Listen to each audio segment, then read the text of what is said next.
Welcome, everybody, to the Let Purple Rain podcast. Please like and subscribe. I'm your host, Joe Arpasi, otherwise known as Purple Rain. I started my CFF work in 2008, and after stepping away for 8 years, I returned in 2024 as Purple Rain. You can follow me on X at the handle that you see on the screen, and you can find all of my content on letpurplerain.com. Today, my guest is Chris Battisel. He is the co-host of the One Foot Down podcast.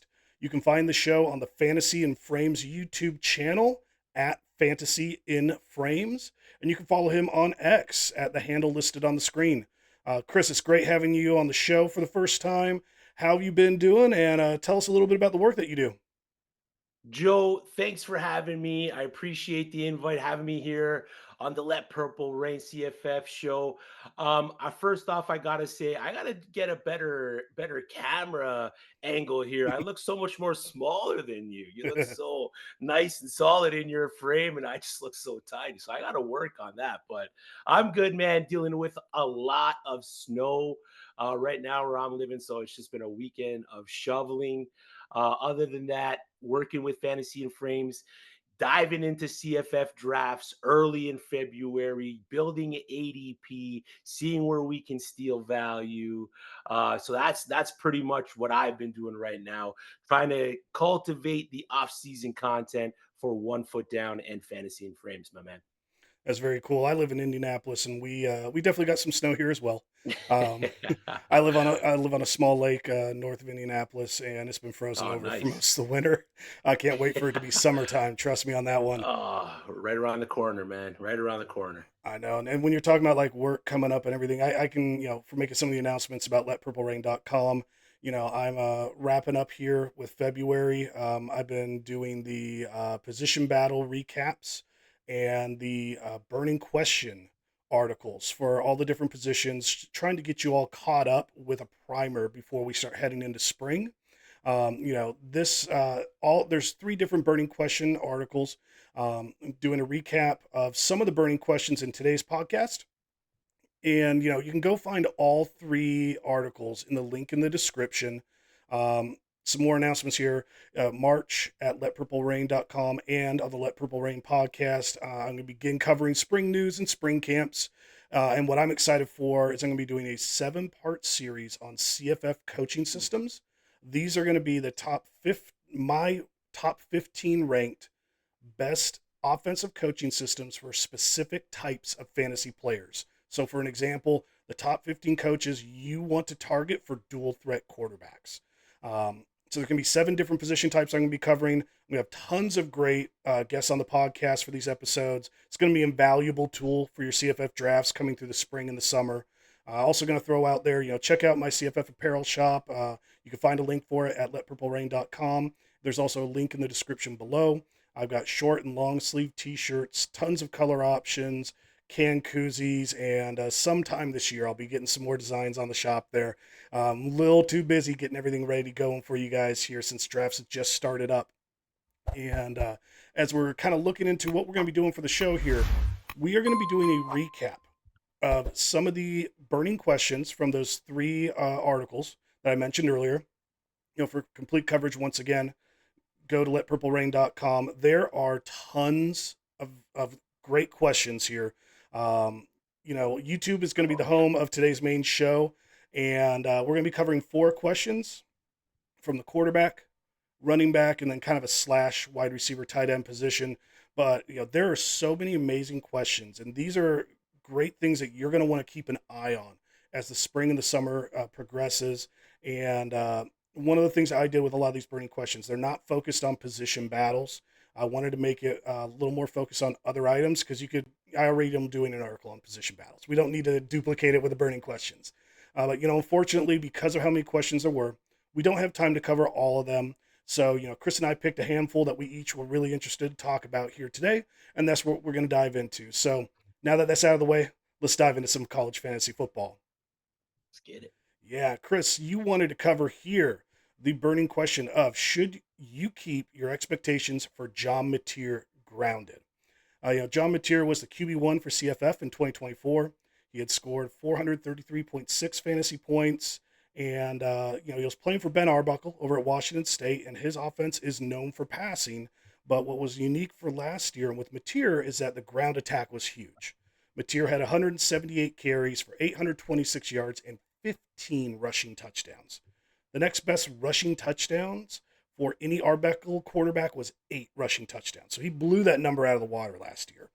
And when the other couple other things that really aided Mateer last year was that he was playing a Mountain West schedule. So they're playing much easier defenses, and Washington State overall kind of just had better talent than the teams that they're facing. Well, now as we head into 2025, Mateer is following Arbuckle over to Oklahoma.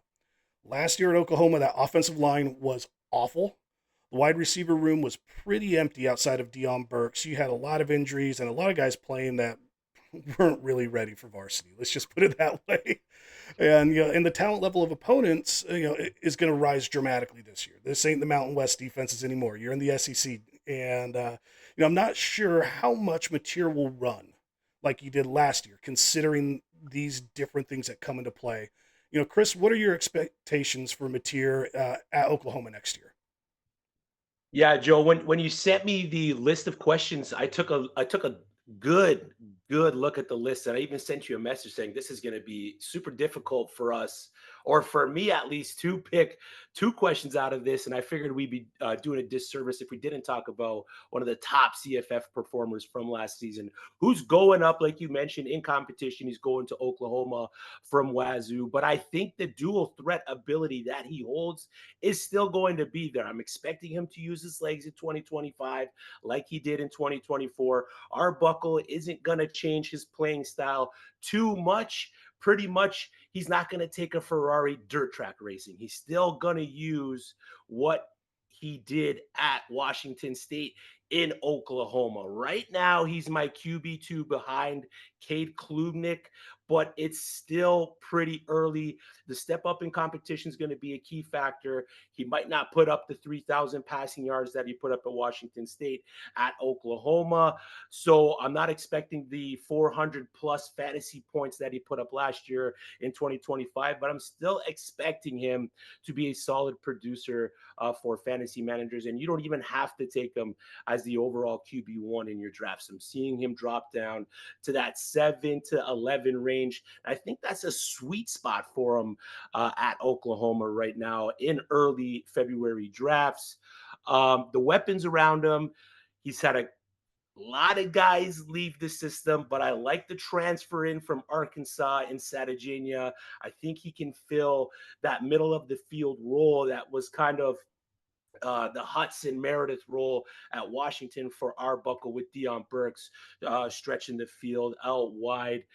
And the schedule isn't the greatest, but he is in some spots where he can put up some big fantasy points. He's got LSU on championship weekend, which I think has a big time potential to put up a lot of fantasy points on both sides of the ball for that one. The RB room is still pretty balanced. It's still pretty strong. And I don't know if you've dove into the Kennesaw State transfer tight end Carson Kent yet, but I think he's going to be a solid producer for Oklahoma. I don't know about fantasy yet.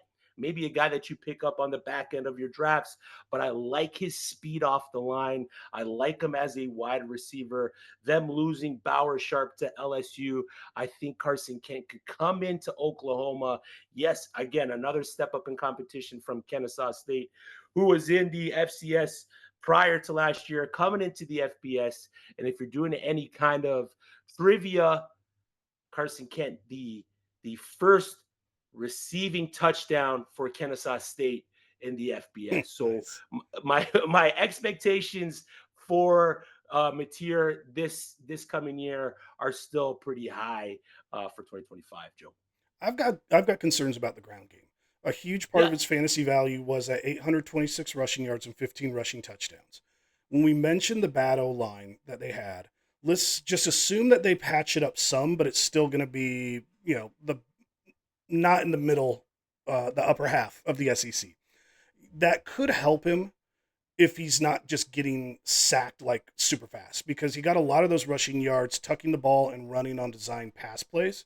Yep. One thing that I see though is like when he does scramble, I think Arbuckle's going to tell him slide, get out of bounds. I don't think he's going to get as many of these tough like second effort yards that he did get Mhm. last year. So maybe he's only getting 600 rushing yards. But the big area that I have for concern, why I am going to keep my expectations grounded, is I don't know if he's going to get 15 rushing touchdowns. I may Yeah. not be surprised if he only gets half that amount. And because I don't think they're going to run him around the goal line, those big SEC defenses. Um, That's a fair they might point. have to look in other places, or they just might not have any other. They might just put him in a wildcat and just put as many blockers in front. I don't know, but I think if there's a regression for him, it'll be a little, some in the passing game just because they got to develop other receivers.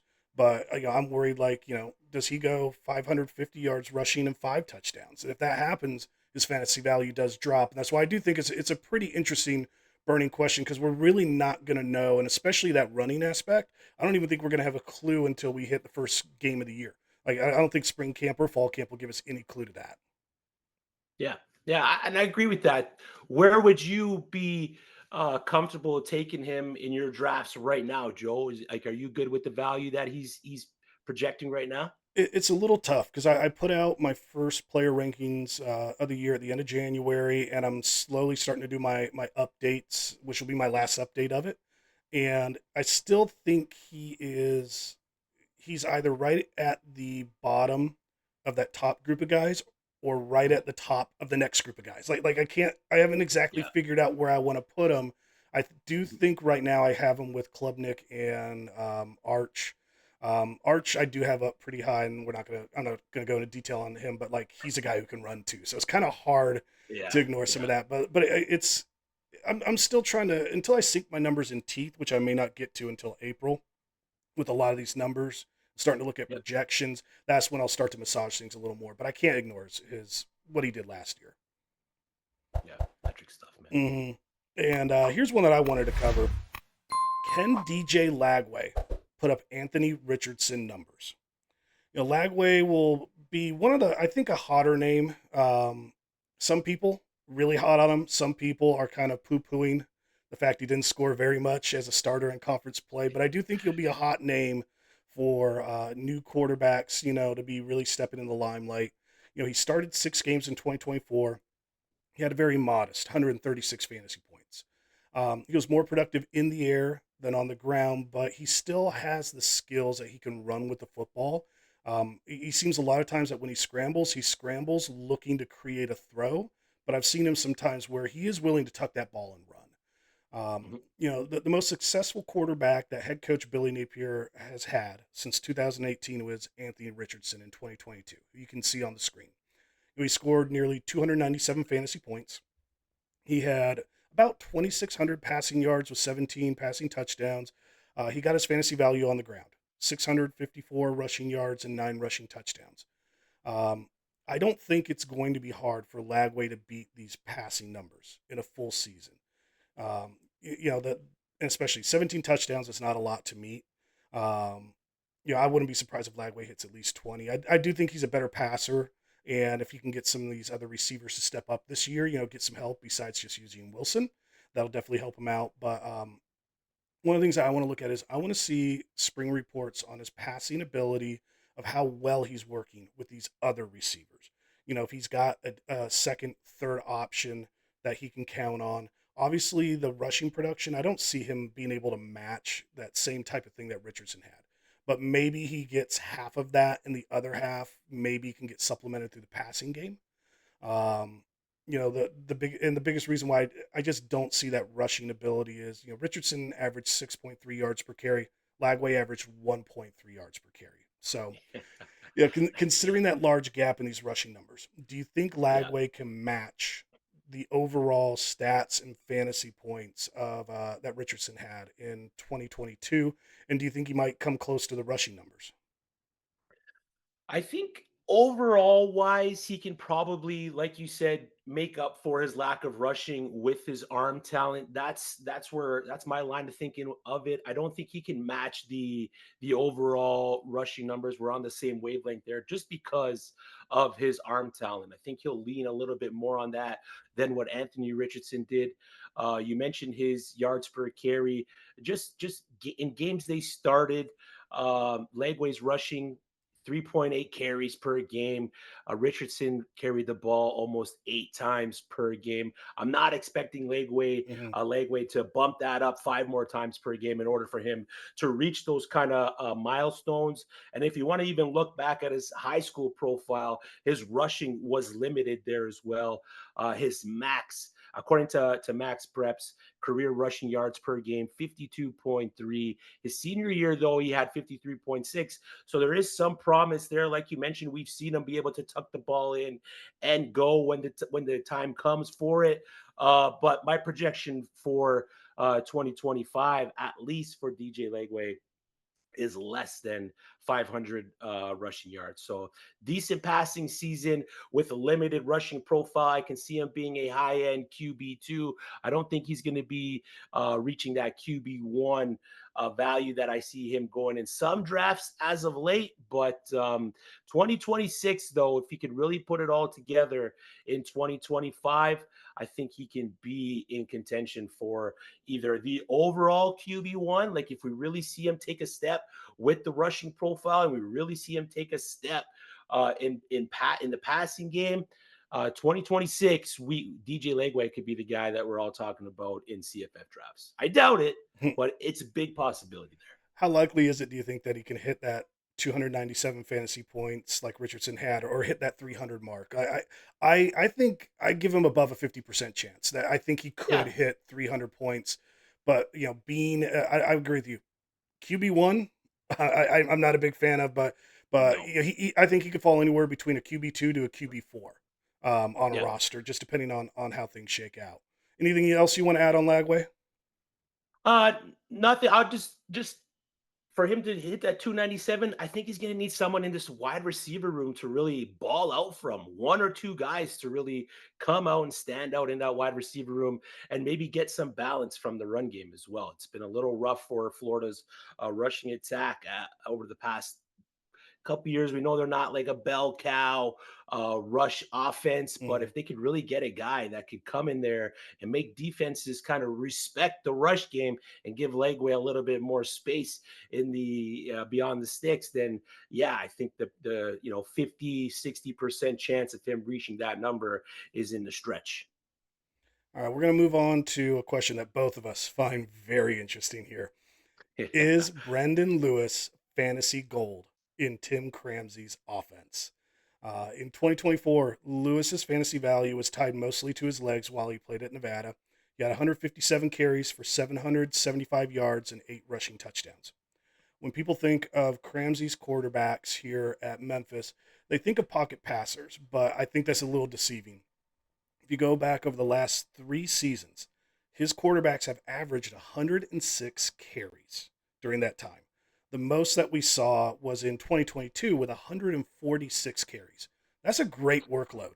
If you got someone who can run the ball, and I think that's something that gets lost in the shuffle when viewing this situation here for Lewis, is that he's going to an offense, where he's going to bring increased efficiency stats to a workload that's already there that can give him rushing success. But now he's going to have a much better passing game in this offense than what he had at Nevada. And I think this really what's going to determine Lewis's fantasy value in 2025. How well is he going to incorporate into that passing game? The top 2 wide receivers are gone from last year. We Mhm. obviously need to watch for news about Lewis and the wide receivers clicking, and if there's any playmakers and names that we're hearing repeatedly. Because if he has kind of a wide receiver core like Florida Atlantic had last year, a bunch of guys that nobody could really stand out from the rest, that's not going to help him. But, getting some help from that wide receiver core and seeing them click in the spring is one of the things I'm going to be watching for this burning question. Chris, how well do you think Lewis can fit into this Memphis offense? I think he's going to fit pretty well. Cramsey's past quarterbacks have thrived as pocket passers, like you've mentioned, but Lewis showed major growth in that area in 2024. And that's what I think drew him to this Memphis offense. And his mid-range passing, the intermediate passing, is where he really took a step in 2024, and it was a staple of the Memphis offense as well. If you look at where Seth Hennigan's most of his production came in 2024, 62% of his passing yards came in the short to intermediate range. And that's exactly where Lewis was most efficient throwing the ball last season. And then looking at the deep ball, Seth Hennigan threw the deep ball much more than Brandon Lewis did. But Lewis's efficiency at throwing the deep ball took a major step up from 2023 to 2024. He was 2023 in 2023. He was a 23. Too many 23s in that one. 23.3% completion percentage in passes above 20 yards. And then in 2024, that jumped up to 37%. And he was through around the same amount of balls. Now, he only had about 47 deep ball attempts in 2024. Hennigan was up in the 70s, but their completion percentage was nearly the same. So looking at Lewis's profile last year, completion percentage 67%. Like you said, efficient, accurate. This is what they're going to want in Memphis. Passing yards over 2,200, career high, 16 passing touchdowns, career highs again. So I kind of like what Brendon Lewis is going to be in this offense if, like Lagway in Florida, if he can get a wide receiver or two to show out and be the guy for him, I think the sky is the limit.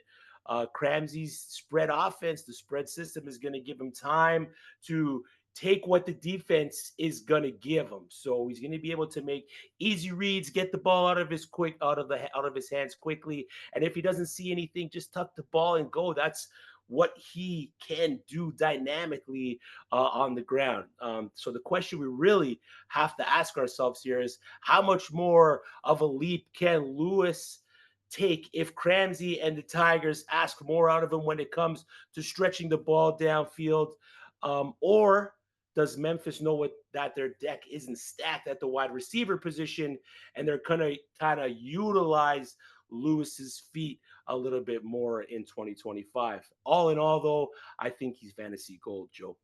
I'm warming up more and more every week to the idea of Lewis here. I've been showing highlights going all the way back to his Colorado days. He's always been a great runner, and you've been hitting the nail on the head. He's been developing as a passer, and maybe this journey that he's gone from Colorado to Nevada, now a slight step up to Memphis, but now going to a coaching staff that also can help mold him more as a passer. He's been getting better each step of the way as a passer. Now maybe he's getting some of those finer mechanics tuned up. And then, like you said, exactly how they're going to attack the secondary may have a lot to do with the wide receiver core. But, I really like the combination of his first instinct. He can do it on the ground. And it's not like just now he needs to develop the passing game. It's been steadily developing ever since, he came into college at Colorado. So I'm right there with you, man. I think he's got a good future here. And, how high he can soar, like I mentioned earlier, I think it's going to depend on that wide receiver core. Agreed. All right, the last burning question here for the quarterback position. This is one that I really want to find out. Don't know. Like this was a gut instinct I saw when this hire was made, but will Dana Holgorsen turn Dylan Raiola into a fantasy star? And Holgorsen has a proven track record of CFF quarterbacks since 2018, which is how deep my historical database goes. He's had 3 quarterbacks that score 300-plus fantasy points. The best performance that he had was Clayton Tune in 2022 at Houston. He had scored 428 fantasy points and had 45 total touchdowns. The last 2 seasons at Houston, he was getting rushing production out of the quarterback position with 428 and 544 rushing yards. Raiola, he's known as a pocket passer. He's not really a runner, but he has an amazing NFL arm talent. And so it's going to be interesting here where the best production that we've seen out of Holgerson has been when he's had a quarterback who can do both, who can run and who can still get some moderate production on the ground. Raiola really doesn't have that ground part to his game unless just somehow they just open it up and just say just run. I don't know if they're going to do that, but Chris, do you think Raiola can develop a rushing threat in this offense that the coaches might just try and force, or do you think they're just going to keep him back there in the pocket? I think Holgerson is gonna have to change his ways before Holgerson tries to change Raiola's ways. Good Because point. short answer to this is no, Joe. Not enough to be considered a true dual threat. Do I think he's gonna be able to develop any kind of rushing abilities? He would have to transform his game completely. 3.8 carries per game last season. He's not a rushing threat, like you mentioned. 2.9 yards per carry, not explosive, not efficient. The only game where he really utilized his legs was that Ohio State game, and that was primarily because he couldn't throw the ball. No one was getting open against Ohio State, so he was just tucking the ball and going. We love targeting players in certain systems, but I just don't think that we're targeting Dylan Raiola's legs in Holgerson's system in this one. Not to mention that the schedule for Nebraska is not the greatest either. Last year, we were all kind of hyping up Nebraska and their almost kind of cake schedule. There was all talk preseason that Nebraska was going to be 8-0 going into Colorado, but that just didn't end up happening. He's strictly for me a C2C asset. I can't bring myself to taking him in any kind of CFF drafts, at least early or mid. If he's there at a value, I will scoop him up.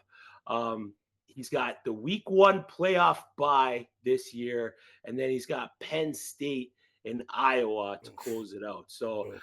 I'm not looking forward to Dylan Raiola's 2025. So you're saying at best he's a quarterback 3 because you don't want him to be one of your top 2 guys in a playoff schedule like that Yeah, at all. yeah, agreed. At Yeah, best 3. and like I said, like when I first had this burning question or this idea, it was when I first saw that hire. And that more Yeah, time that's gone yeah, on, I kind of dove in the numbers. Earlier we had on the screen, Holgerson career average, his quarterbacks carry the ball 97 times. We're not going to get close to that. I do think he's going to make a good jump in his fantasy value. I don't want to okay. sound like he's not worth going after. If you're in a deep league, or if you're in a best ball or something, he's not going to be a bad option out there. I do think he's going to take a step up. But to be a fantasy star, that I think's the bar where I'm going to agree with you. I just don't think he's going to be able to reach that one. Yeah, there's just too many other guys. Like best ball, sure, he's gonna have those games against inferior opponents where he's gonna go out and any possibility ball out for fantasy managers. But overall, as a week to week guy, if you're setting lineups, I mean, I can't. It's gonna be hard for me Mhm. to put Raiola in over some of these other cats, man. Yeah, in a redraft, maybe he's just a spot starter you pick up here and there. Moving over to Yep. the running back position. A lot of fantasy owners, I think, are going to be contemplating this one here. Should you draft Jahiem White as your running back 1 in fantasy drafts? White had spent the last 2 seasons splitting carries with CJ Donaldson. He only has a 5'7" frame, but he's a very solid 195 pounds. And we're all kind of excited here with the addition of Rich Rodriguez as the head coach. We look at last year what his running back 1 did. Only scored 351 fantasy points, 279 carries, 1,600 yards, 25 rushing touchdowns. Amazing numbers. And this is one reason why you're seeing White going. I would be amazed if he makes it to the 3rd round in any draft. Um, maybe even the mid-second round. But when you look from 2023 to 2019, Rich Rod's running back 1s, they only average 134 fantasy points and 125 carries. So last year was a unique situation where he had the right guy. Everything came together and clicked, but he'd kind of been doing committees and working multiple guys before that. And that's one of the reasons why I think having this question is an important one, because if if White's going to get this big workload that we're hoping that he gets, he's going to have to be the man in that backfield. He's going to have to be head and shoulders above everybody else, and we're going to need to see news in spring camp that shows that nobody comes close to that guy.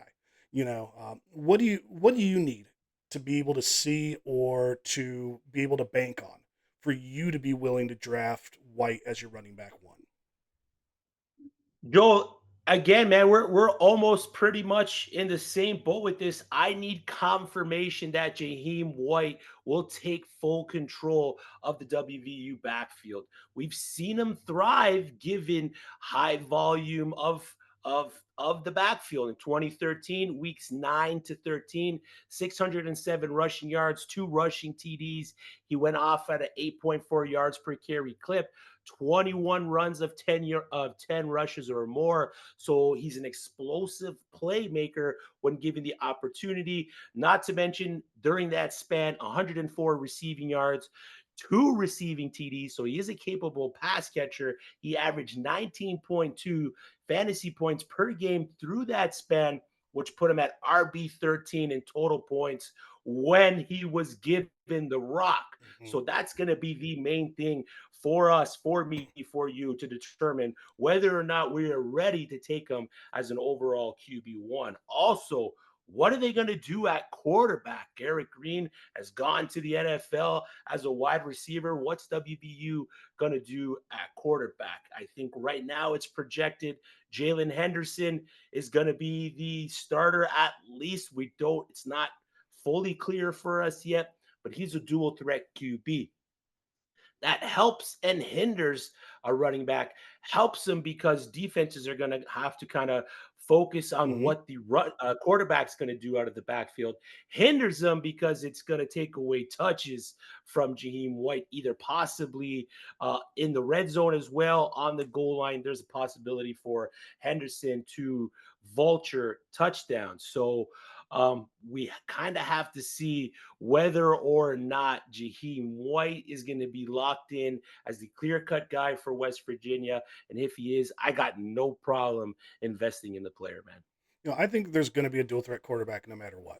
I don't know enough Yep. about the guys right now on the roster. I would not be surprised if Rich Rod takes a look at him in the spring, kind of like a test drive, and if he isn't seeing someone that's really catching his eye, that he might go out and in that spring portal try and pull in another guy and open up the competition in the fall.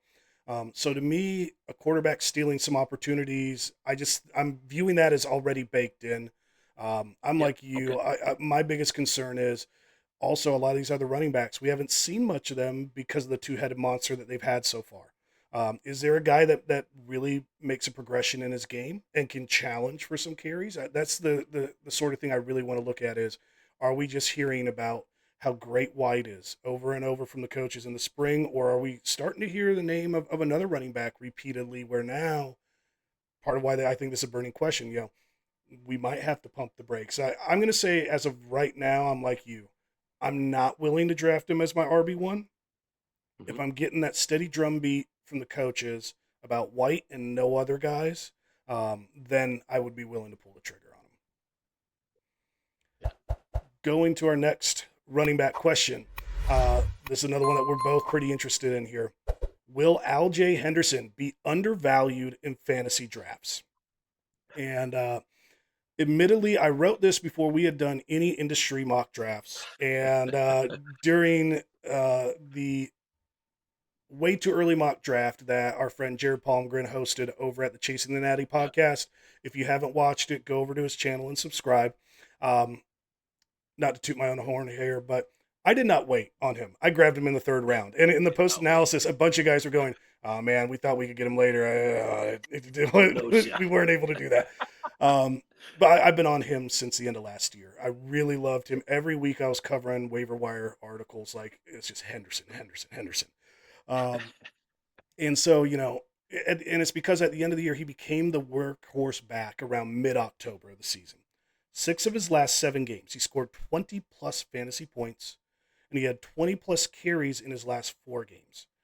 One reason why I do think that this is worthy of a burning question is because I think casual fans might miss that end of the season production that I just mentioned because they're just going to look at his total fantasy points of 201 and Mhm. just think, oh well, you didn't do that much anyways. Yeah, yeah. I think analysts or people that watch a show like this, go to websites. I think those of us that follow a little more deeply will be on him. Where I'm really curious to see is like right now when we're in February and March. I think the people that are doing the mock drafts are the people that are more in tune to everything, and I think he could be going a bit higher. I'm really curious to see where he starts going in like May and June. Is he Yeah. still going to be really high, or as more casual people come back, and actually more of the casual people come back? I guess I should say it. July is really kind of when the big wave of people comes in to all the websites and everything. Does he get a little undervalued, or are there enough people that just remember what he did at the end of the year that we're going to stay on top of it, and that ADP is going to stay high and not drop? You know, Chris, how do you view Henderson's value heading into the spring and the summer drafts? Kind of like how I was talking about both periods. Yeah, you mentioned it. You took him in the third round. Ever since then, I've seen him go in the first, back into the first. I've seen him go in the second. So right now, I don't think he's too undervalued considering the lack of returning production at the position. Come July, I don't see him dropping that far either because of those points. You might get the casuals coming in and just looking at helmets, going bigger schools, and not really paying attention to these smaller programs. But a player like Alj Henderson's definitely has to stand out for you with what he did the back half of the season, those last 8 games. He absolutely produced. If he can take a jump up in his receiving production as well, if he can do what he did in those last 8 games and spread that over across the whole season, I mean, there's a big possibility that this guy ends up as a top 5 scoring running back for 2025. There's no reason why he shouldn't. There's no doubt that he's going to be the RB1 for Buffalo. I was hoping as well. I didn't say it on the way too early mock, but I was hoping to take him later as well. Should have known better, but it was a great pick by you. I'm expecting big things. His value right now, I, I had it in my notes here that maybe a little overvalued, But we've had like only four because drafts, like, exactly. so So it's it's kind of hard to too say. hard to tell. Yeah, exactly. Everyone was hoping they Uh, could get him in the fourth or fifth. I took him in the third. Now he starts no going in the shot. first and the Yeah, second. So it's kind of like a windshield wiper overreaction. Um, but exactly. but but I do Exactly. think it is going to be curious. Like during that first industry mock draft when I took him in the third, I went in with my normal approach. I take through the first 3 rounds. I want 2 running backs and 1 top end receiver. I want to walk out of those rounds with that. And Mhm. a lot of times it just depends on where you're drafting in the order of the draft. But a lot of times I usually go running back, receiver, then running back, and I'm just trying to find that best guy kind of sitting out there in the third round. And to me, I was as that draft was going, I'm like, he should go in the second round. I'm not expecting to get him. Wait a minute, he's still Yeah. there. He's still there. Uh, He's still there. Take it. So I mean, I kind of expected him, to be an RB2, but I'm just really I've been high on him from the start. He's going to be probably one of my favorite ones. The only thing that your early thoughts versus once you start diving in the numbers more and you get later in the summer, I'll really be diving in a bit more into scheduling in the mhm. I don't know exactly which months I'll work on it, but I think I'll be putting out June. I think maybe the back half of June is when I'll be putting out a lot of my scheduling content. So I want to see how that schedule is, especially early in the year. A lot of my rankings will skew a little more to guys who don't have terrible playoffs matchups, like you mentioned, and guys who have a good first half or first good month of the year. Guys that will get off to a fast start, and that's one concern I do have with him is if that first month the matchups just stink, and he's not going to get you much. I may drop him in my rankings for that, but right now it's too impossible, I think, to dive into that. But so you're with me. You're just thinking that he's going to remain high, and it's going to take something big for him to be like drop to the fourth round. Correct? Yeah, yeah. There's just too much unknown outside of the returning productive players with the transfers and the so many guys graduating. If you can grasp on to one of these guys in these known programs that are what they're going to do in at their respective programs, you kind of want to take that early. Mhm. So yeah, I don't think his value changes too much from now until July. All right, going to our third running back question. I'm digging deep on this one. Okay. Could the Fresno State running game be a fantasy jackpot? I'm I might be the only person talking this topic right now. Everyone, it is February, and I am talking. You can grab more than one Fresno State running back, and it may be amazing. This may be the perfect for those of you that have heard the term nuclear option play. This might be the best program to target for a nuclear option play, which is why I'm very excited on this one. I'm going to be very keen on this, and I can't wait till I start doing projections. I'm really excited to do projection on these running backs. But it all starts with the offensive coordinator, Josh Davis. He moves up from FCS school South Dakota in 14 games. And I want to point that out. So it's not too much more than 12 for what we see in a normal fantasy season, but in 14 games, his RB1 put up 298 fantasy points, 187 carries, almost 1,200 yards, 19 rushing touchdowns, 54 targets. That's nuts. 54 targets.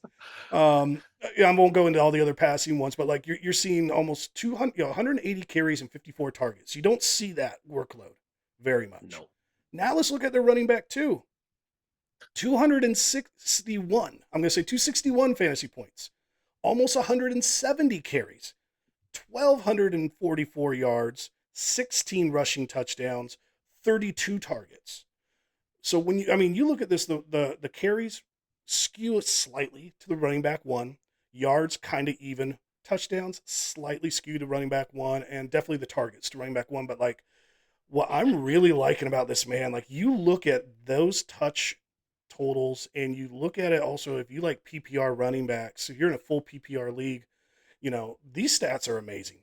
And I only have the one 2024 stats for Davis's offense. So anytime there's a coach that moves up from the FCS, I'll go and I'll dig up their last year's stats. But guys, I have a life. I'm not going to dig up 5 years of their FCS stats. I'm sorry. Um, come on, Joe. but I do want to throw out there that like whenever I have 1 year of stats on a guy, and especially from the FCS, some things you have to keep in mind. Was this a normal year of production? Was it an exceptional year? Also, if it's coming from one of the better offenses in FCS, so you could be looking at something like just the talent level is better than the defenses they're facing as well, and that aids the stats. So there's a couple, I'm going to say caution flags in there, but I'm still, you look at that production on the screen, that is really, really juicy. And now you got three running backs that I see all contending for playing time here with Fresno. Elijah Gillum and Bryson Donaldson, both coming back. Elijah Gillum was a starter until I believe he got banged up at the end of last year. I'm not 100% certain. And then we add in Arizona transfer Rayshawn Luke. What I really like about this play and why I think that this could be a fantasy jackpot is that you don't have to guess right on the RB1 to find fantasy value. So you could draft the eventual RB2. You're going to get fantasy value, I think, in both a best ball and a redraft league. And if that RB1 goes down, you have a nuclear option. If the RB2 goes down, you could have the nuclear option if you're holding the RB1. I think I see a lot of paths to, as long as you don't guess the third guy, that this I think could be really good if it just the workload dispenses like it did last year. And if you get any sort of guy that gets banged up, man, this could explode. Could you see yourself targeting any of these guys in your drafts, mid round, late round? Have you spent any time even kind of thinking about this question here or these guys? Yeah, I mean, it's definitely a backfield that you, especially if you're drafting now, that you're gonna want a piece of. Right now, for me, out of the three, it's Bryson Donaldson. I want to see a little bit of spring, what Rayshawn Luke's production or role is going to be in this offense. But for me, Donaldson in this limited production last year, limited role, 6.3 yards per carry, 4.86 yards after contact. So he's able to move the ball forward when soaking in that first level of contact. Flash upside, 100-yard game versus Colorado State, 9 catches on 10 targets in that last game versus UCLA. So that ceiling is there for Donaldson. I don't like, or I didn't like what I saw from Gilliam last season. 3.8 yards per carry, no real burst, no real big play ability. To me, he's just going to be a guy in this backfield. So I kind of want to see what Luke is going to be. If Luke can be that RB2, he's the guy you're going to be able to draft a little bit later. Donaldson, though, is the guy I want. He's been going in that mid round in drafts right now. I think he's got ADP, early ADP, but it's only like 3-4 drafts, so it's hard to call it Mm-hmm. ADP. But he's going in the 7th, 8th round. So if I can get Donaldson there, if I can get a Fresno State running back there that has the potential to carry the load, I mean, I'm going to take him. I'm going to take it to the bank. How about you? Well, right now I'm looking at it as before spring. Gillum Yep. was the starter last year. He beat out Donaldson. Just on that alone, I have him as as running back one. But in my rankings and my draft guide, I always put position battle status, and I view this as contested. Sure. Donaldson, I'm agreeing with you. He's that better upside, but we're gonna need to see that he's outperforming Gillum, and that the new coaches are looking at him as a running back one. But until that happens, I've got Gillum one, Donaldson two, and then Luke is third by default.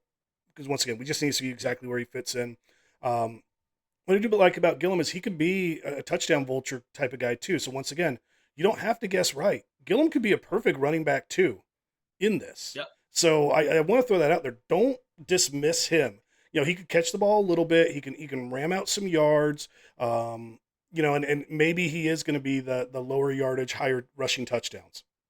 But once again, it's that why I think this could be a jackpot, man. If this situation goes nuclear, you could be holding on to the RB1 for the year. If Yeah, just looking at those absolutely. stats, and if it's not an exception year, that is a pretty explosive rushing offense. And from the highlights that I have on here of South Dakota, the Donaldson, if you had to just pick one guy and put $50 on it now, he's more explosive, and that's what you tend to see in a lot of these runs. And in this highlight that I've got playing here is it's explosive running. It's not kind of grinded out running.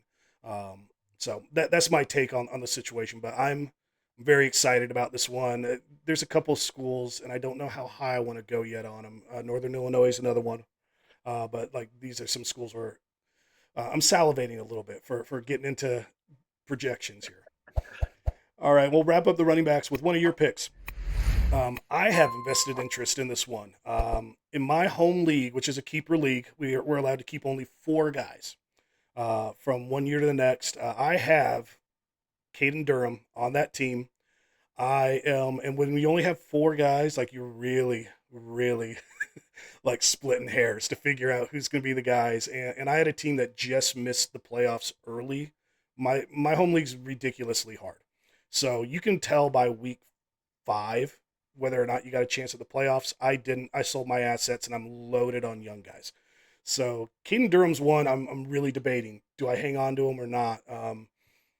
Actually, I'm trying to think here. Just to give you an idea, at quarterback on this my home league, I have Mateer, Demon Williams, Dante Moore, and Mayava. I could just keep all 4 of them. Yeah. So it's really like when I say splitting hairs for only 4, it's rough. So I have a very very invested interest in this question here because I want to keep some running backs too. But will Caden Durham Sure. hit 175 carries this season? And I bring up the carry workload mainly because you had a split situation last year. Durham only had 139 carries. He came on a little later, being a freshman. He split Yeah. times with Josh Williams, who was really kind of the most veteran guy of the group, the most reliable. I don't want to water him down by calling him a steady Eddie, but out of the guys in that backfield, he was the most steady Eddie of entering the season. But as the season played on, Durham emerged. His talent stood out, and he finished as the RB1. And both of these guys come back this year. And you look at offensive coordinator Joe Sloan's history.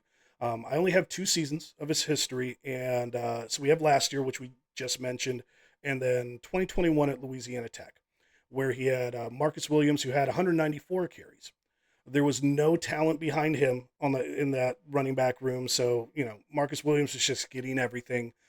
Durham does have to contend with Williams behind him, and Yep. a lot of us in the industry space, we really like Caden Durham. I'm one of those guys who part of why I'm thinking about keeping him is I think his 2026 could be amazing. I'm still trying to feel out where that 2025 is going to fall in. And I think it's going to be that carry mark is what's going to really determine it. Because we know he's going to get receptions, but how many carries is he going to get? And, Chris, do you see a path for him to hit 175 carries? Absolutely, Joe. The path is there, and honestly, I wouldn't be shocked if he surpasses that mark. In games where Durham started for LSU last season, he averaged 8.3 carries per game, which he also averaged 16.37 fantasy points per game, which is a great number. Over a full season, that extends to 179 carries per game. But I see him clearing that. I'm projecting a close to almost double-digit carries per game mark, making him the focal point of this backfield. And the efficiency matters, and that's why Durham can carry a full workload for LSU. When he got the ball, he was productive, 5.6 yards per carry in games he started, 9.9 yards per reception. Marrying those two is an excellent source for fantasy points. If he gets into the 180 to 195 carry range, that's going to put him in the top 30 of running backs in total carries. That's a sweet spot. Ollie Gordon range last year was there. Ollie Gordon didn't have the greatest year production wise, but he still saw a decent sized workload. So if you can get him up in that range, that kind of diminishes Josh Williams' role a little bit. Williams wasn't as explosive as Caden Durham last year when he got the ball, only 4.1 yards per carry, a fewer forced missed tackles, and a fewer breakaway runs than Caden Durham. So Caden Durham showing that he's the more explosive player when he is on the field and gets the ball in his hands. If LSU commits to Durham as the guy from week 175 carries is well within the reach, and I wouldn't be surprised if he pushes for 190. 200 is what I really like to look for in a running back. And anytime I that I I want I yeah, wanted to say 200. Sorry to cut you no, off it's too. I fine. wanted to say 200, but I was like 200 is a little rich here. I'm projecting Yeah. 200. So 190 plus I think is a sweet spot for him. And 180 is kind of the low end of what I'll look for a guy that I think could Yeah. get a lot of carries. And I put it at 175 because I just wanted to find something I think maybe is a good middle ground, of could he hit it, could he not? I think the big part is just what's going to be each of Durham and Williams's roles as a coaching staff, Yeah. because Williams is That's still going to see the field. I agree with you that Durham's the best. He's hands down the best, but Williams has been loyal guy. Um, you know, like I could see Williams being a better pass blocker for third downs, but I could see Durham being the better pass catching option on third downs. Who's going to be that guy that they really want for a lot of first down carries? I mean, and where does Williams get worked in? Does Durham Mhm. take him from the 20 to the 20 and Williams gets put in inside the 20? I think that the roles that each of them will play is going to be the big part of this question. And the question isn't, is Durham better? But I really do think like, how does that kind of all get divvied out? And, we just don't have a lot of history to go off of. I threw out that one thing that I could really pick out from, from Sloan's 2 years is that when he had a back with nobody else behind him, he got almost 200, he got 190 carries. We haven't Yeah. seen that yet at LSU, and we're not going to see that this year because I do think Williams is still going to get a healthy batch. I really don't know where I'm going to project this one out at. Like, I could see myself probably leaning about 180. I think any more that I would start to, but I think part of that might also come down too to like how many receptions I put for him. If I got a Mhm. lot of receptions, I might need to tone down the carries. I just kind of don't know Carries. yet where I'm going to come in with that balance. But I do know the more I start pushing above 180, I'm going to feel a little more uneasy about it. And I'll have to take a look at where's Williams coming in. If I have him at 6 carries a game, maybe not unheard of. I don't think Williams will get 10, but it's exactly, yeah, where are those roles going to fall in? Because Durham could be really, really darn good. Like I said, I think he's going to be Mhm. amazing in 2026.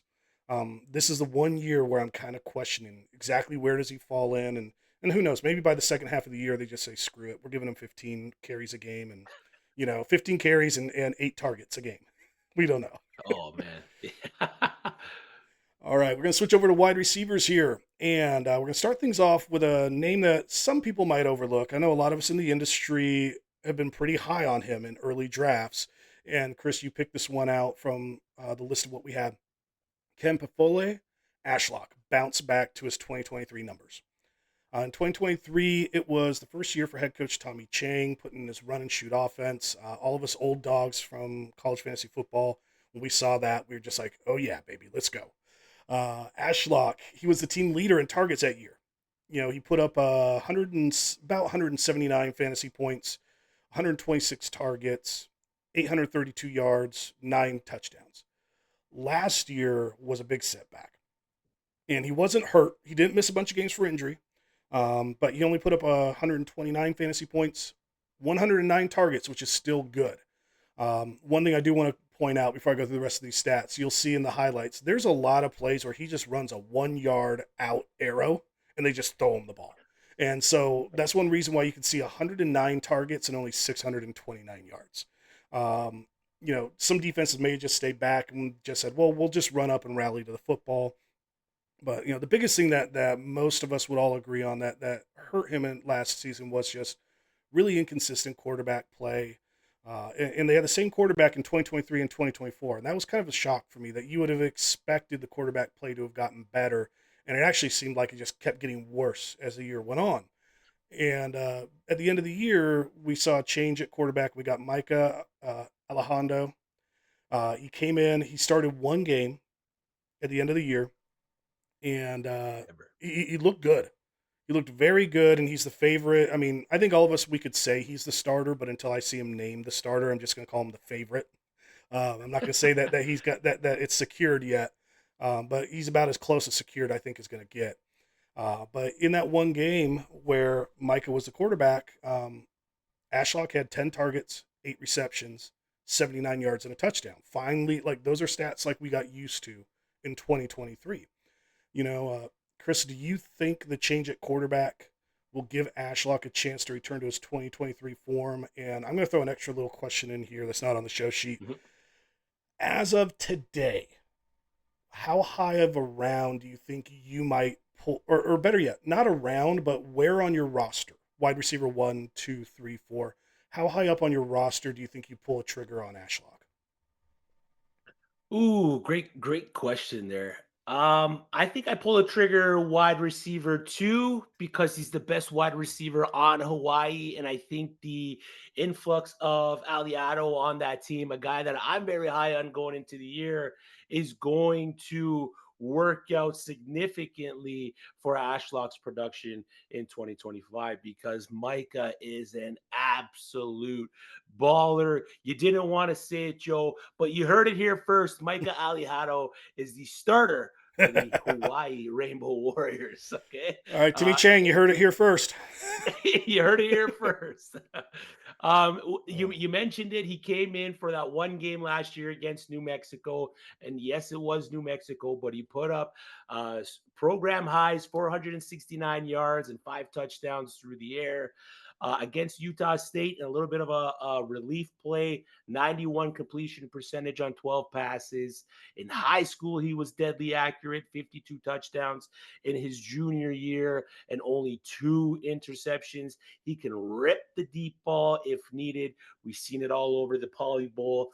Um, So I'm buying in on Ashlock in 2025. The one game that they did play together, Ashlock was hyper targeted. I believe he had over double-digit targets in that one. A spot in his game that he's gonna have to clean it up. And I really want to go back and kind of look at some of these to see if it did come down to whether or not Schrager couldn't just get his wide receiver the ball to where it needed to be, but he led the league in drops with 13. So if he can get that kind of cleaned up and does the accuracy of Micah Haliato coming into that system, going to clean that up for Ashlock in 2025, we're going to have to see that. I mean, the drops for wide receivers, especially Hmm. double digit drops, is an absolute thorn in fantasy managers' sides, especially when a guy like Ashlock who gets as many targets as he does. So full off season to build the connection together does Alejandro and Ashlock. I'm expecting Ashlock to be a dominant wide receiver for college fantasy managers. Where are you taking him, Joe? I'm taking him wide receiver too. I'm comfortable taking him there. Where are you comfortable taking him? As of today, my guess is I'm not taking him, mainly because of Oh, this. There's a lot of other okay. guys I like as a wide receiver too that are out there. Fair. Yeah. One of Yeah. my guys I took in the industry way too early draft, Devin McEwen. He's a guy he's sliding all the time. Like I know I can wait till like a sixth round and grab him as wide receiver too. So Yep. I like some of his stability more than a guy like Ashlock. I would say as of today, I would view Ashlock as a wide receiver 4 for my roster, Okay. just because we only have one game from Yeah, we did. from Micah. So I don't want to put too much stock in that. I want to keep myself grounded there, but I agree with everything that you're saying. I think he's going to raise this passing game, but until I start hearing, and I know they've got spring practice going on right now.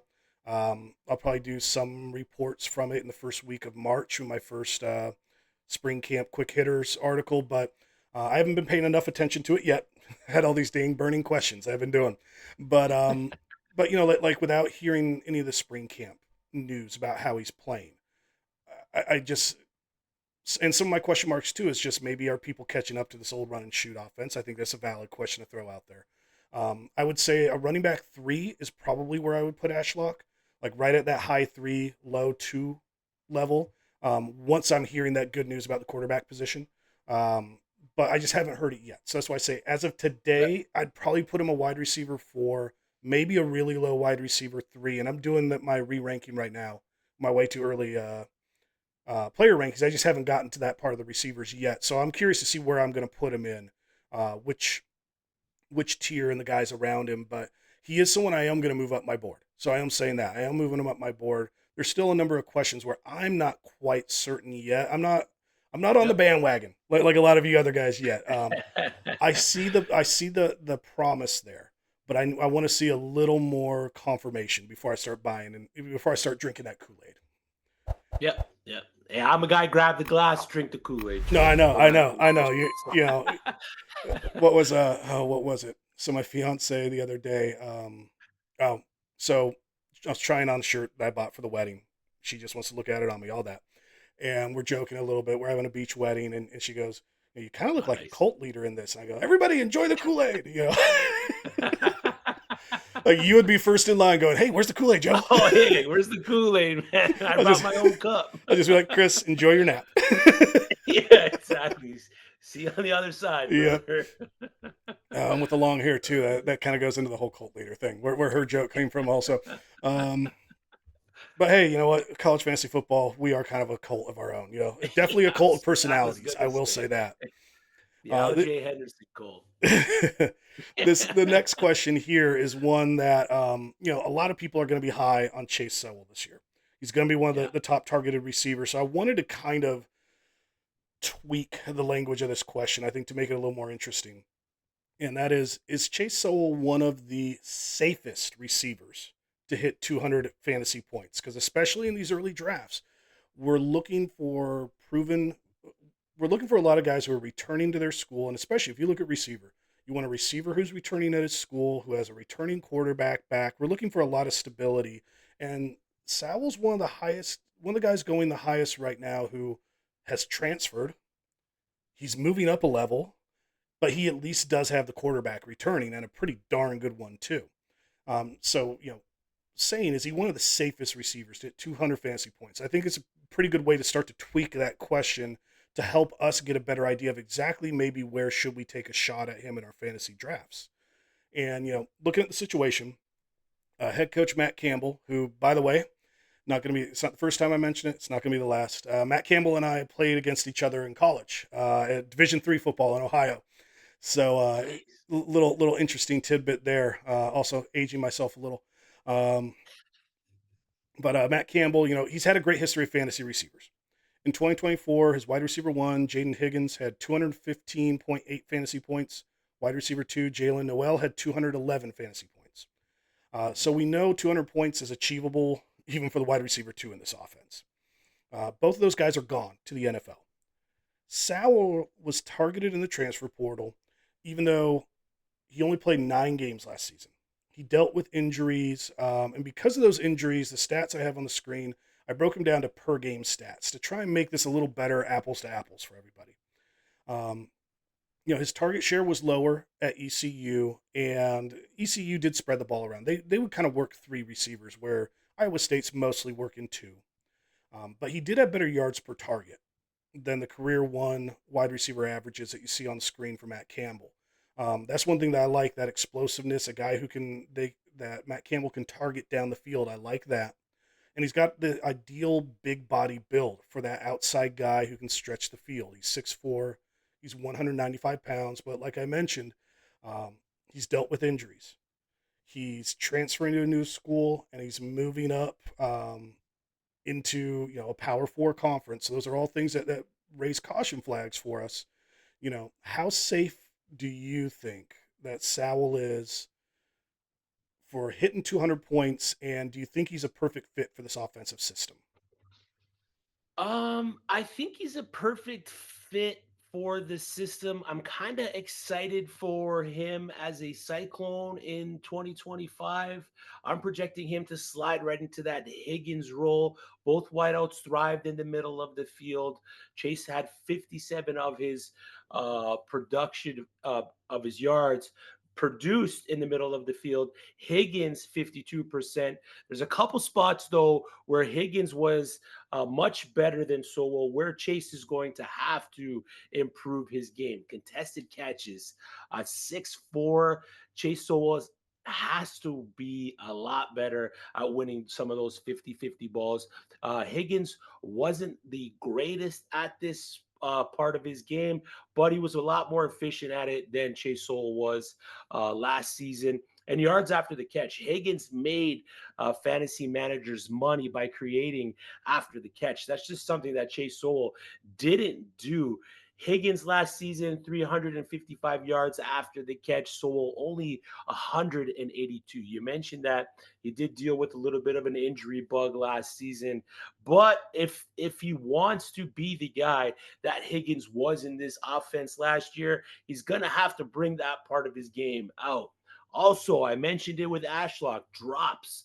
Drops weren't as big of a thing for Sowell as it was with Ashlock, but back-to-back seasons with 6 drops, Higgins hasn't posted a season of over 3 drops. So that could kind of limit his production profile if he's not able to secure the ball and bring in either touchdowns or long reception. So he fits into the system. There's a high possibility for him to hit that 200 yard mark, but he's going to have to clean up some of the details. Better hands, more productive after the catch. He's going to have to try to get a little bit more flashy for me, but the potential is there. Would you put him in your top 5 of the safest guys to hit 200 fantasy points at receiver? Ooh. I would probably put him at 5 if I was to put him in. Yeah, I would I'm put him at thinking 5. right about there is where I'm at too, Yeah, like somewhere in that 4 to 7 range. Um, yeah, yeah. and I'm really high on him. It's one of these few times, like we say, a guy's stepping up, but he fits that system well. You mentioned the drops, and this is one thing I don't know enough about for where he got his drops. And I haven't dove into those stats, but like the quarterback play was not very good at the start of the year for East It Carolina. wasn't. So Yep. he could have a drop where the ball was thrown behind him and he's reaching back behind and his hand got on it and now it counts as a drop. Yep. Yep. And also he's going to have a much better quarterback who can get the ball on him in the right spots here at Iowa State. So that could be something that just by the difference in quarterback play, that might also Yep. help resolve some of that issue. Um, but yeah, I'm definitely looking forward to him. Um, I think he's going to be a good one. I think he's safe enough that I'm just viewing him as a lock for those 200 points. Yep. That's fair. That's fair. All right, our third wide receiver excuse me, our third question here for the wide receiver slash tight ends. Both you and I picked a tight end to cover. Wasn't a requirement. We just both happened to do it. Found these kind of interesting topics to talk about, and mainly I think because they're not getting as much focus as a lot of some of these other guys are. So we'll start off with one that you picked. You wanted to go over, is Hogan Henson a plug and play replacement at tight end one? And we're talking about Michigan here. And the first issue that I throw out when I'm looking at this situation is I want to know like who's going to be calling the plays or which system are we running here. And Yep. there's a big difference on the screen between the tight end production of head coach Sharon Moore's offense and the new offensive coordinator Chip Lindsey's offense that he's run, and he came over from North Carolina. There's a 42 fantasy point difference between these two. The biggest thing that I see looking at that is the targets. You got double the tight end targets, with Moore's offense.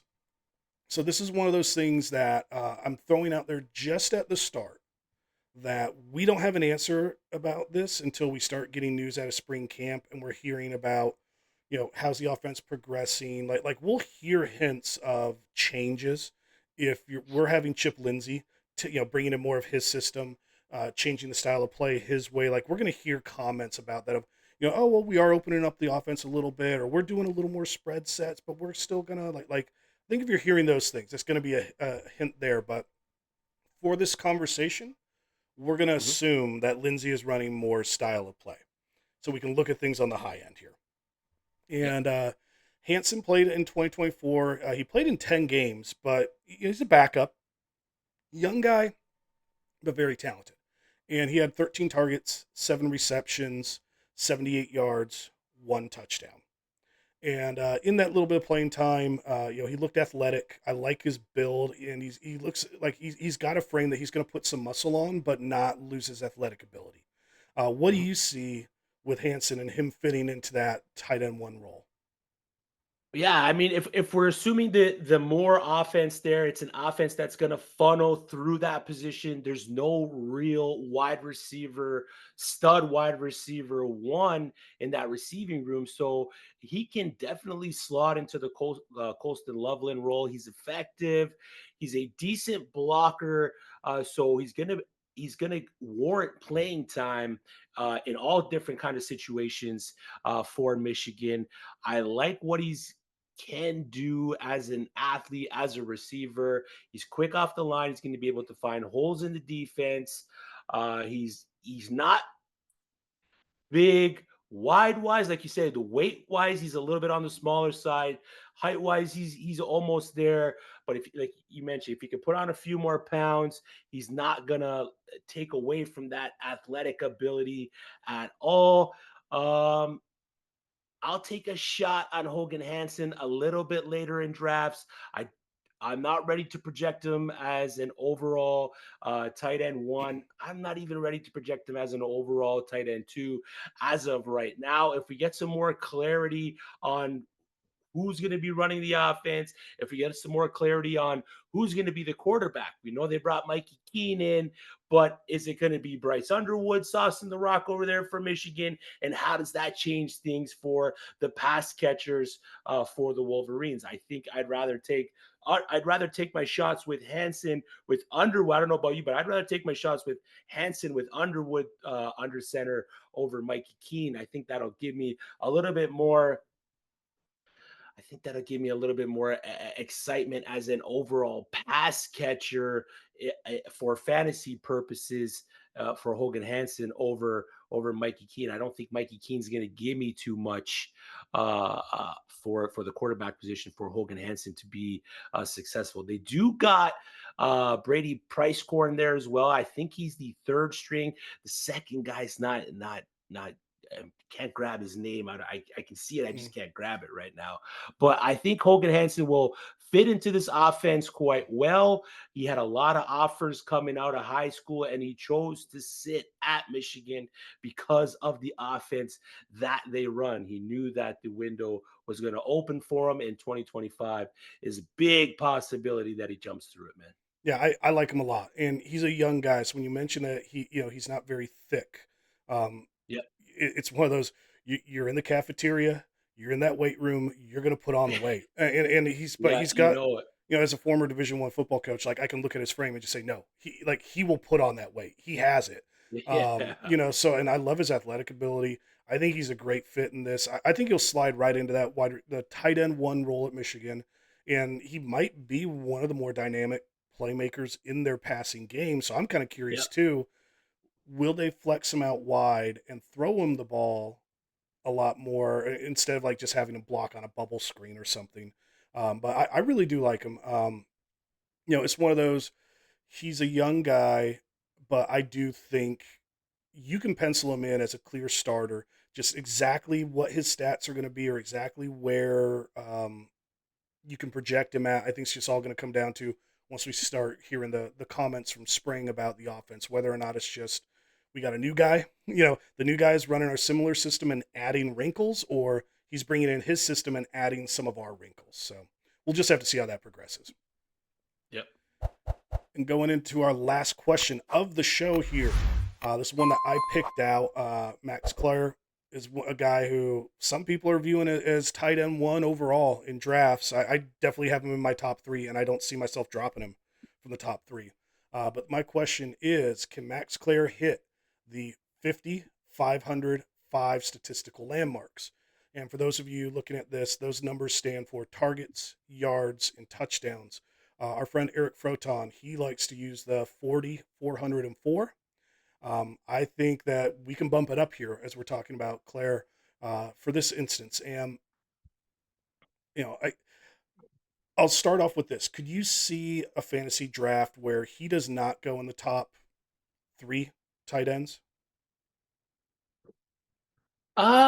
No. I mean, it'd be tough not to take him Yeah, in the top three.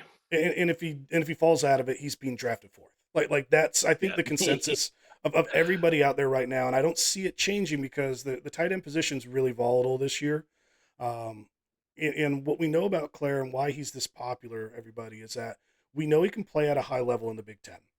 He played at Purdue, so I want to say that again. He played at Purdue. They were not good. Okay. But last year, he put up 118 fantasy points for them. He had 79 targets, 685 yards, and 4 receiving touchdowns. You know, uh, a good look into head coach Ryan Day's offensive system for the tight end position, since we now have, since Chip Kelly is gone, I'm going to focus on Ryan Day's history. And, Cade Stouffer, I think, is a perfect case for us to look at. 2023 to 2022, he averaged 50.5 targets, 491 yards, 5 touchdowns. So he is right on that line of where this question is 50, 505. Do you agree with me that Klare should be a lock for these stat landmarks? Uh, I think I'm so torn on this one. I'm torn on it because of who else is in the offense. We know that Jeremiah Smith's going to be the guy for Ohio State. You got Cardinal Tate there. Then who's going to be wide receiver three? Is Klare going to be the wide receiver two with the lack of rushing potential from their quarterback if they do pivot to Julian Sand? We're all projecting them to pivot Mm-hmm. to Julian Sand. But what does that do for the receiving room as a whole? Does Max Klare walk in as a high volume potential wide receiver three on Ohio State? I honestly think he can. He was a great wide receiver, tight end for Purdue last season. His yards per route runner grades, yards per receptions over 13 yards last season. So the fact that he can be able to walk into this offense and be a steady threat behind Jeremiah Smith and possibly behind Cardinal Tate or above Cardinal Tate, depending on how they want to use him. Mhm. Because they also have the offensive coordinator change. You probably know a lot better than me with the offensive coordinator going from Chip Kelly to what's his name? The I'm wide pulling it up right now. receiver, I'm pulling it up the right wide now. receiver scout. Brian Hartline. Brian Hartline, And that's it. he's been the co-offensive coordinator there for years. And so Yeah, when I pull up Ryan Day's stats, I'm using that just because like the 2023 and 2022 numbers, Hartline was there during those years as a co-OC. I just get a there you go. deeper history using Ryan Day there. Yeah, And you know, I'm bringing up Ryan Day and I'm bringing up Cade Stouffer on this. Like think back 2023 and 2022 when Cade Stouffer was playing. They had a really good wide receiver core. They were they deep. did. So it's Yeah, not like, so when people are bringing up the original point that you brought up, like, well, where exactly does he fit with all these other receivers? We've seen historically, and this is a 2 year sample size I'm using with Stouffer, we've seen historically it can fit. So, mhm, that's one of those things why I don't think it's a big stretch that this could happen. And the fact that, like I said, like you want to talk about as rock solid as you can get. Yeah, he may have transferred, but now he's going to go into an offense that'll open things up more for him because of the talent around him versus he's the guy the whole secondary is keen on at Purdue. yeah, And, quarterback play obviously is going to come into that. We could speculate that all we want. But, you got the history there, and we know he can perform at a high level in the Big Ten. So he's one of these few guys that it's a lateral transfer, and he's totally proven, and there's not a question mark of how he's going to be able to play there. So, me myself, I definitely think he's that way. Um, yeah. I I might move him up to my tight end one when I redo these rankings. I have him, Royer, and Boardingham as my top tier of guys. Um, and if I'm just trying to think about what do I think is the safest, like right now, I'm kind of leaning as I'm doing my re rankings here. I think I'm going to be putting Max probably number one. Yeah, and you bring up 2022 and 2023. Who did Stover have as his quarterback? CJ Stroud. Julian Sayin is probably, I'm not saying he's CJ Stroud, but he's probably more along the mold Hmm. of being a more pocket quarterback than Will Howard, who can take the ball and scramble out of the way. And then Max Klare is a better receiving tight end than Cade Stover was. So Hmm. if they can if Julian Sayin can take a step up and reach the potential that we know that he may have, and then Max Klare can be the beneficiary of that in that offense. Absolutely, 5,505 is definitely not out of the question for me. All right. Well, I want to thank everybody here for watching the CFF Burning Questions recap show for 2025 here on the Let Purple Rain podcast. Please like and subscribe if you haven't already. Once again, for complete coverage, check out all 3 articles on letpurplerain.com. I have links to all of them in the description. And I want to thank again today's guest, Chris Battisel, co-host One Foot Down podcast. You can find that podcast on the Fantasy and Frames YouTube channel at Fantasy in Frames, and you can follow him on X at the handle that we have listed on the screen. I'm also going to have links to all of that in the description below. Chris, we're airing here the very end of February. Why don't you tell everybody about what you have planned, moving forward for March and the rest of 2025 as we head toward the season? Yeah, absolutely. And Joe, thanks again for having me. This was a lot of fun breaking down some of these burning questions. On One Foot Down, we got our transfer Portal Madness episode dropping very soon. We're going to be breaking down some of our favorite transfer portal players and what their prospective roles in their offenses are going to be for 2025. We'll be breaking down our consensus rankings. 3 of us will be dropping top QBs, running backs, wide receivers, and tight ends going into the year. And then just watch out for across the whole offseason, we'll be try to pop as many mock drafts as we can in order for you to kind of get a sense of where you should and shouldn't be taking some of these players. Speaking of mock drafts, I've got you in my first mock draft of the year. This is airing here on Monday, and the very first Diary of a Draft Man mock draft episode on the podcast is going to be airing Thursday. And you're going to see Chris making picks in that one. So that's going to be a fun one. And yeah, I plan on doing a bunch of mock drafts as well this year. I want to sit there and thank everyone for reading and watching here at letpurplerain.com and on YouTube. You guys are the reason that I'm able to keep doing this work. Your support means more than you guys know, and I'm extremely grateful. What I've been starting to do and I want to keep doing here, I want to send a special thank you to one of my new premium subs, Sku Sumano 1. You signed up recently for a monthly premium subscription. I really appreciate it, man. For anyone out there that's not a premium subscriber, I do offer a 30% discount for annual subscriptions at letpurplerain.com. You can sign up monthly for $6 a month or for $50 for the entire year. You're going to get year-round premium content. I've got tons of amazing content coming in 2025 as well. And I have an amazing promotional event that I will be announcing very, very soon. It will be exclusive to premium subscribers. So stay tuned. Even if you're not a premium subscriber, you're probably going to want a piece of this action. So letting you guys know all that. Once again, please like and subscribe to the channel. If you enjoyed this video, check out my 2025 Way Too Early CFF Player Rankings video. I did mention I'm in the progress of doing my late February update, and I'll have those updated files on the article that's linked in this video that you can find at the end of the video that you're going to watch here. Once again, thanks for joining the Let Purple Rain podcast. Your CFF reign starts here.